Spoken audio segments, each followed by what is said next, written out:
Hello students, Sunita Sinha के इस channel में आप सभी का स्वागत है।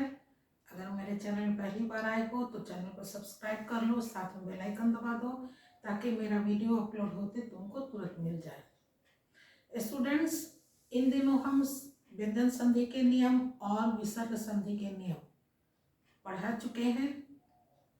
आज संधि का विच्छेद, संधि विच्छेद।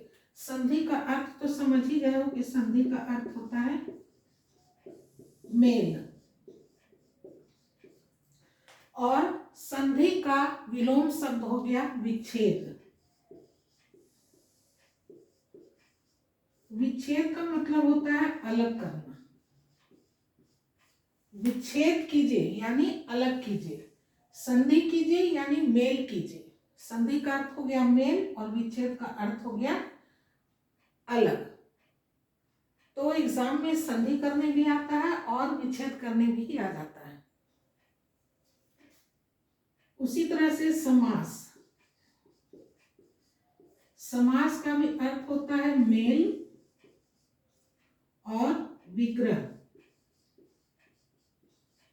विग्रह का अर्थ होता है अलग। समास भी मेल, समास का अर्थ भी मेल है, विग्रह का अर्थ भी अलग है। आप कहोगे कि यहाँ भी मेल है और यहाँ भी मेल है, ये अलग अलग, संधि के साथ विच्छेद क्यों और समास के साथ विग्रह क्यों? इसलिए संधि के साथ विच्छेद लगाया गया है, क्योंकि संधि जो किए हैं वर्ण का, संधि क्या है? संधि है वर्णों का मेल है। ये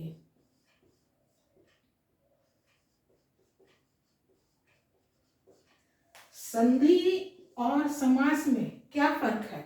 संधि में हम लोग वर्णों का मेल करते हैं, जबकि समास में हम लोग शब्दों का मेल करते हैं। पूर्व पद और उत्तर पद होता है, बीच का शब्द जो है उसका लोप कर देते हैं यानी उसको हटा देते हैं और इन दो शब्दों का मेल कर एक नए शब्द का निर्माण कर देते हैं। तो समास में शब्दों का मेल होता है।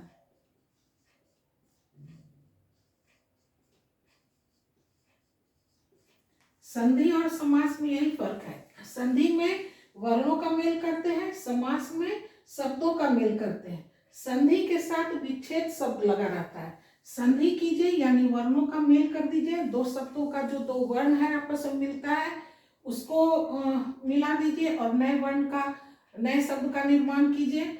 और विच्छेद में है कि जो संधि कर जो नए शब्द बना है, उन दो शब्द है उसमें दो वर्णों को मिला के दो शब्द को जोड़ दिए हैं, तो विच्छेद में उन्हीं दो शब्दों को पूर्वत अवस्था में लाने की प्रक्रिया को विच्छेद कहते हैं। यानी वो जो दो शब्द, वो दो वर्ण मिल कर एक शब्द बन गया, वो दो शब्द, उन दो शब्दों को का वर्ण फिर अलग अलग कर देते हैं, उसको कहते हैं विच्छेद करना। उसी तरह से समास में भी है। समास में भी दो या दो से अधिक पद होते हैं, शब्द होते हैं, सॉरी, दो या दो से अधिक शब्द होते हैं। एक पूर्व पद कहलाता है और दूसरा उत्तर पद कहलाता है। तो पूर्व पद और उत्तर पद को जोड़कर मिलाकर एक नए शब्द का निर्माण करते हैं जिसको कहते हैं समस्त पद। तो समस्त पद को फिर पूर्वत अवस्था में यानी पहले वाले जैसे अवस्था में उसको करने को कहेंगे विग्रह। तो समास का उल्टा हो गया विग्रह और संधि का उल्टा हो गया विच्छेद। अगर पर्यायवाची शब्द विलोम शब्द में पूछे संधि का विलोम शब्द बताइए तो विच्छेद का संधि होगा, क्योंकि यहाँ अगर संधि रहता समास के साथ संधि तो कोई संधि लिखता, कोई समास लिख देता। इसलिए दोनों के लिए अलग अलग शब्द बनाया गया है। संधि के साथ विच्छेद, अगर विच्छेद आता है तो उसका विलोम संधि, संधि का विलोम विच्छेद। उसी तरह से समास का विलोम विग्रह और विग्रह का विलोम शब्द समास हो गया। यानी इसमें शब्दों को अलग करना है और इसमें वर्णों को अलग करना है। विच्छेद यानी संधि जो है उसको विच्छेद कर दी, यानी उसके वर्णों को, जब वर्णों को अलग अलग करेंगे तो वो विच्छेद हो जाएगा। और विग्रह में जब शब्दों को अलग अलग कर देंगे तो समास हो जाएगा। ये है संधि और समास में अंतर। तो अभी जो हम क्लास ले रहे थे वो व्यंजन संधि के नियम बता रहे थे और विसर्ग संधि का नियम बता रहे थे कि किस तरह से विसर्ग जो है व्यंजन वर्ण या स्वर वर्ण के साथ संधि कर कर, यानी इन दोनों वर्णों को मिलाकर कैसे नए शब्द का निर्माण होता है। आज के इस क्लास में हम संधि विच्छेद पढ़ाने जा रहे हैं, यानी जो दो वर्णों का मेल किए थे अब उन दो वर्णों को किस तरह से अलग कर कर अलग अलग अपने पूर्वत अवस्था में लाएंगे, यानी पहले की अवस्था में लाएंगे, वो चीज बताएंगे। तो संधि विच्छेद का नियम है, इसका भी 10 नियम है जो कि 4 या 5 पार्ट में खत्म कर देंगे। तो फर्स्ट पार्ट में हम उन्हीं नियम को लिए हैं जो एक दूसरे से संबंधित है। तो शुरू करें।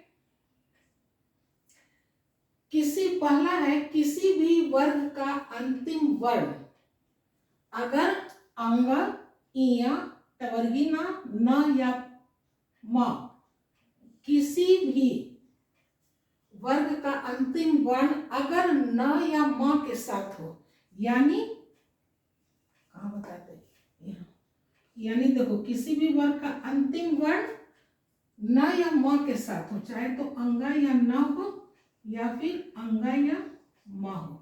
उसी प्रकार से इया के साथ चाहे न हो या इया के साथ म हो। टवर्गी न के साथ टवर्गी न या न हो या फिर टवर्गी न या म हो। न के साथ न हो या फिर न के साथ म हो। म के साथ म हो या फिर म के साथ न हो। इस तरह से अगर हम शब्द में देखेंगे कि किसी भी वर्ग का अंतिम वर्ण है, ये अगर न या म के साथ है, जिस भी शब्द में इस तरह से जुड़ा हुआ रहेगा, तो हम क्या करेंगे, ये जो अंतिम वर्ण है इसको हम क च ट प यानी इसी के पहले वर्ग में हम इसको बदल देंगे। क में बदल देंगे, च छ ज झ इ इसको च में बदल देंगे, इसको ट में बदल देंगे। ये क ख ग का अंगा है तो ये भी क में जाएगा, यह है च में जाएगा, ये न है तो ट में जाएगा, ये न है तो त थ द में जाएगा, ये भी न है तो त में जाएगा, ये म है तो प में जाएगा और ये म है तो प में जाएगा। कहने का अर्थ कि किसी भी वर्ग का अगर अंतिम वर्ण न या म के साथ आए, एक साथ, एक शब्द में एक ही साथ दोनों एक साथ जब आए, तो जो अंतिम वर्ण है उसको उसी वर्ग की, जैसे अंग है तो इसी वर्ग का पहला वर्ण, इया है तो इसी वर्ग का पहला वर्ण में बदल देंगे। जैसे देखो एग्जाम्पल, यहाँ अगर इस तरह से आएगा, अंतिम वर्ण म के साथ है, यहाँ अंतिम वर्ण भी म है, अंतिम वर्ण भी म है, तो अंतिम वर्ण को हमको क्या में बदल देना है, इसी वर्ग के पहले में बदल देना है। अच्छा, संधि में हम बताए थे कि पहला शब्द का अंतिम वर्ण और दूसरे शब्द का पहला वर्ण आपस में जुड़ता है और पहले शब्द का अंतिम वर्ण ही अधिकांशतः परिवर्तित होता है और वो आधा वर्ण होता है, यानी हमको संधि उसी जगह से करना होगा। अब जैसे ये जो शब्द मान लो ले लें, तो हमको संधि यहीं पे दोनों को अलग करना है, क्योंकि पहला शब्द का अंतिम वर्ण और दूसरे शब्द का पहला वर्ण आपस में मिल रहा है। तो जहां पे हम देखेंगे हलंत लगा हुआ या आधा है, चाहे हलंत लगा के लिखे या फिर दोनों व्यंजन को जोड़ कर लिखेंगे तो इस तरह से लिखेंगे। तो जब भी जहां पे हलंत लगा हुआ आधा वर्ण होगा, हमको विच्छेद वहीं से करना है, वहीं से दोनों शब्दों को बांट देना, अलग अलग वर्ण कर देना है दोनों को। तो ये पहला वर्ण क्या है, ये पंचम वर्ण जो पहला वाला का है ये अंग है, तो इसको हम क्या में बदल देंगे, क में बदल देंगे। क्या हो जाएगा, वाक जोड़ में। उसी तरह से ये श है और यहाँ न है, ट ठ ड ढ न, अभी क्या में बदल जाएगा, ट में बदल जाएगा। चूंकि ये आधा है इसलिए हलंत लग जाएगा, प्लस मास सट मास, सट यानी 6 उम्मय, तो म है ये क्या में बदल जाएगा, प फ ब भ म, इसका पहला वर्ण क्या है? प। उप जोड़ मैं, उप जोड़ मैं, उम्मय हो जाएगा। क्योंकि व्यंजन संधि के पहले नियम में हम बताए थे कि पहला शब्द का, किसी भी वर्ग का पहला शब्द अगर अंतिम वर्ण से संधि करता है तो उसी वर्ग के पहले अंतिम वर्ण में बदलता है। तो यहाँ फिर हम उल्टा कर देंगे, अंतिम वर्ण को पहले वर्ण में बदल देंगे, अंतिम वर्ण को पहले में बदल देंगे, और अगर हमको संधि करना होगा तो इसको अंतिम वर्ण में बदल देंगे। इस तरह से होता है। जब हम संधि करेंगे, दोनों को जब मिलाएंगे तो इसको अंतिम वर्ण में बदल देंगे, और इसका जब हम विच्छेद करेंगे तो इसको फिर हम पहले वर्ण में ले आएंगे। ये हमारा संधि विच्छेद। अगर आएगा तो याद इसी बात को रखोगे कि अगर किसी भी वर्ग का अंतिम वर्ण न या म के साथ, क्यों न या म के साथ बता चुके हैं व्यंजन संधि में, क्योंकि किसी भी वर्ण का अंतिम वर्ण अंगा, टवर्गी न या य नहीं होता है, इससे शब्द का निर्माण नहीं हुआ। तो दूसरे शब्द का पहला वर्ण न या म ही होगा।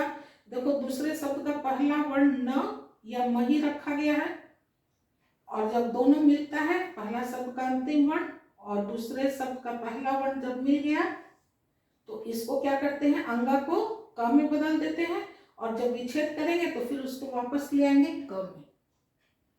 ये है हमारा संधि विच्छेद का। इसीलिए संधि के साथ विच्छेद भी लिखा रहेगा, और देखोगे विग्रह करने आएगा तो ये नहीं कहेगा कि इस दिए गए शब्दों का विग्रह कीजिए, लिखा रहेगा समास विग्रह कीजिए, समास विग्रह। समास विग्रह कीजिए यानी दो या दो से अधिक शब्द जो है उसको जो मिला करके समास कर दिया गया है, अब उसको फिर वापस आप ले आइए पूर्वावस्था में, यानी पहले जिस अवस्था में था उसमें कर दीजिए तो वो विग्रह हो गया। तो सिर्फ विग्रह नहीं लिखा रहेगा, इसमें भी उसी तरह से नहीं लिखा रहेगा कि दिए गए शब्दों का विच्छेद कीजिए, दिए गए शब्दों का संधि विच्छेद, यानी जो संधि किया हुआ है मिलाकर लिखा गया है उसको फिर अपने पूर्वावस्था में ले आइए, उन दोनों को अलग अलग कर दीजिए। तो हमको वर्ण को अलग करना है क्योंकि संधि वर्णों का मेल है, तो वर्णों को यहाँ अलग करना है। और वर्णों को अलग कहाँ से करेंगे, जहां हम देखेंगे कि आधा वर्ण है वहीं से दोनों वर्ण अलग होगा, क्योंकि संधि करते वक्त पहला शब्द का जो अंतिम वर्ण है जो संधि करता है वो हमेशा आधा होता है। तो जहां हम देखेंगे कि आधा वर्ण है वहीं से हमको दो शब्दों को अलग कर देना है, उनका वर्ण को अलग कर देना है। तो पहला नियम जो हम बताए थे कि किसी भी शब्द का अंतिम वर्ण पहला वर्ण हो, किसी भी शब्द का अंतिम वर्ण वर्ग का पहला वर्ण हो, यानी क च ट त प हो, और वो अगर न या म के साथ संधि करता है तो पहला वर्ग का जो पहला वर्ण है वो अंतिम वर्ण में चला जाता है। तो जब हम विच्छेद करेंगे तो अंतिम वर्ण को पहले वर्ग में ला देंगे, ये हो गया उसका पूर्वावस्था, यानी विच्छेद करना हो गया। ये है हमारा संधि विच्छेद का पहला नियम। दूसरा नियम भी देखो पहले नियम से ही मिलता जुलता है। किसी भी वर्ग का अंतिम वर्ण, किसी भी वर्ग, ये जो 5 वर्ग है उसका अंतिम वर्ण क्या क्या है, अंग, इया, टवर्गिना, न और मा। अगर इन वर्णों के साथ न या म हो, ये भी हम पहला नियम में ही बोले थे, सेम थिंग कि अंग, इया, टवर्गिना, न या म के साथ अगर न या म हो तो उसमें क्या था, अंतिम वर्ण जो है वो पहले वर्ण में बदल गया था। लेकिन यहाँ कह रहा है कि पहले में भी बदलेगा या तीसरे में बदलेगा। अगर मेरा देखोगे व्यंजन संधि में तो उसमें हम तीसरे नियम में यही बताए थे, इसलिए तीसरा लिए थे क्योंकि हर वर्ग का, ये जो 5 वर्ग है, हर वर्ग का पहले वाले नियम में पहला को बताए थे कि पहला के साथ 5वां का होगा, और तीसरे नियम में बताए थे कि पहला और तीसरा ये 5वें के साथ करेगा। तो इसलिए विच्छेद करते समय उससे मिलता जुलता है, इसलिए हम इसको लिए हैं कि इसमें क्या है, पांचवा अगर पहला और तीसरा, तो ये किस में बदल जाएगा, पहला में भी बदलेगा या फिर तीसरा में भी बदलेगा। किसी भी वर्ग का अंतिम वर्ण यानी पांचवा वर्ण जो है, ये अगर न या म के साथ संधि करता है तो जो अंतिम वर्ण है ये वाला, ये पहला में भी बदलेगा या फिर तीसरे में भी बदलेगा। जैसे देखो उसमें पहला वाक्य में दिए थे, ये अंग है, अंतिम वर्ण अगर म के साथ है या अंतिम वर्ण न के साथ है। तथा तथा न अंतिम वर्ण है, ये न के साथ है। यहाँ तथा तथा न अंतिम वर्ण म के साथ है, यहाँ अंतिम वर्ण न के साथ है, यहाँ अंतिम वर्ण म के साथ है, यहाँ अंतिम वर्ण न के साथ है। तो वही कह रहा है कि किसी भी वर्ग का अंतिम वर्ण के साथ अगर न या म जुटा हो, तो ये जो अंतिम वर्ण है या तो ये पहले में बदलेगा या फिर तीसरे में बदलेगा। पहले वाले नियम में हम बोले थे कि सिर्फ पहला में बदलेगा, इस नियम में है कि पहला में भी बदलेगा और तीसरे में भी बदलेगा। सेम थिंग है, सिर्फ चेंज करना है, इसको पहले में चेंज करेंगे या तीसरे में। इसके लिए थोड़ा सा अपना युक्ति लगाना होगा, समझना होगा कि कहाँ पे कौन सा शब्द बन रहा है। जैसे देखो ये भी है तो हम बोले पहला या तीसरा में बदलेगा, इसको पहला में अगर बदल के देखे तो वाक, या फिर अगर तीसरा में बदल के देखे तो क्या बन जाएगा, वाक जोड़ मैं। अब देखेंगे वाक तो नहीं होगा, वाक हो सकता है, तो ये वाक जोड़ मैं ये बन जाएगा। उसी तरह से टठडन है, या तो ये सट होगा या फिर तठ ड होगा जोड़ मास। तो जरा हम देखेंगे सट का अर्थ तो होता है सड नहीं, तो सट जोड़ मास कर देंगे। तन जोड़ ना, यहाँ क्या होगा, तथा दना है तो या तो तत् के साथ होगा या फिर तथ द तद के साथ नाम होगा। उसी तरह से तथा दना, तो न का क्या होगा, उत में बदलेगा, उत या फिर तथ द उद बन जाएगा जोड़ मत। या तो पहला में बदलेंगे या फिर दूसरे में बदलेंगे। सॉरी यहाँ भी हलंत लग जाएगा, ये भी हलंत लगेगा। तो क्या करना, अंतिम वर्ण को यानी ये जो अंतिम वर्ण है इसको या तो पहले में बदलेंगे या फिर तीसरे में बदल देंगे। पहला नियम में था कि सिर्फ पहला में बदलेंगे, लेकिन इसमें क्या है कि पहला में भी बदलेंगे और उसके तीसरे में भी बदल सकते हैं। तो उन दोनों में से थोड़ा समझ से देखेंगे कि कौन सा वर्ड सही है, किसका अर्थ निकल रहा है, उसी में बदलेंगे हम, पहला बदले या तीसरा में। जैसे ये भी देखो न है तो त में बदल जाएगा उत जोड़, या फिर तथा द उद हो जाएगा जोड़ नयन।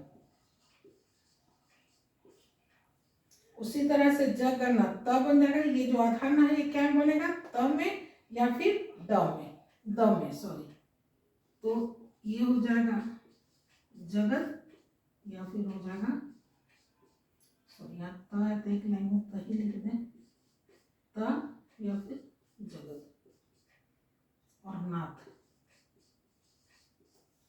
पहला वर्ण को हम सॉरी अंतिम वर्ण को हम पहला और तीसरा में बदल दिए। अब हम जरा देखेंगे कि कौन सा सही होगा। तो वाक का अर्थ होता है वाक, नहीं तो ये नहीं लगेगा, वाक जोड़ में।